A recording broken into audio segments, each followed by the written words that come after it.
Champions ট্রফিতে বাংলাদেশের সম্ভাবনা দেখি না। পাকিস্তানে শুরু হয়েছে আইসিসি চ্যাম্পিয়ন্স ট্রফি। টুর্নামেন্টে অংশ নিতে ইতিমধ্যে সব প্রস্তুতি শেষ, এখন মাঠের লড়াই শুরুর অপেক্ষা। টুর্নামেন্ট শুরুর আগে বিভিন্ন দেশের সাবেক তারকারা বিভিন্ন দল নিয়ে ভবিষ্যদ্বাণী করেছেন। চ্যাম্পিয়ন্স ট্রফিতে বাংলাদেশ দলের সম্ভাবনা নিয়ে বাংলাদেশ ক্রিকেট দলের সাবেক অধিনায়ক আকরাম খান বলেছেন, বাংলাদেশের আমি খুব বেশি সম্ভাবনা দেখি না। প্রস্তুতি ম্যাচেও ভালো করতে পারেনি। আমার মনে হয় ভালো করলে সর্বোচ্চ সেমিফাইনাল পর্যন্ত যেতে পারবে, আমার আশা এটা। বাংলাদেশ ক্রিকেট বোর্ডের বিসিবি ওই পরিচালক আরও বলেছেন, দলকে ভালো করতে হলে ব্যাটিং বিভাগের অনেক ভালো করতে হবে। বেশ কিছুদিন ধরেই ব্যাটিংটা ঠিকঠাক হচ্ছে না বাংলাদেশের।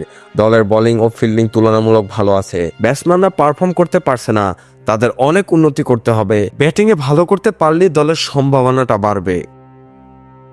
খেলাধুলার সকল আপডেট পেতে আমাদের ইউটিউব চ্যানেলটি সাবস্ক্রাইব এবং ফেসবুক পেজটি ফলো দিয়ে লাইক, কমেন্ট, শেয়ার করে আমাদের সাথে যুক্ত থাকুন। ধন্যবাদ।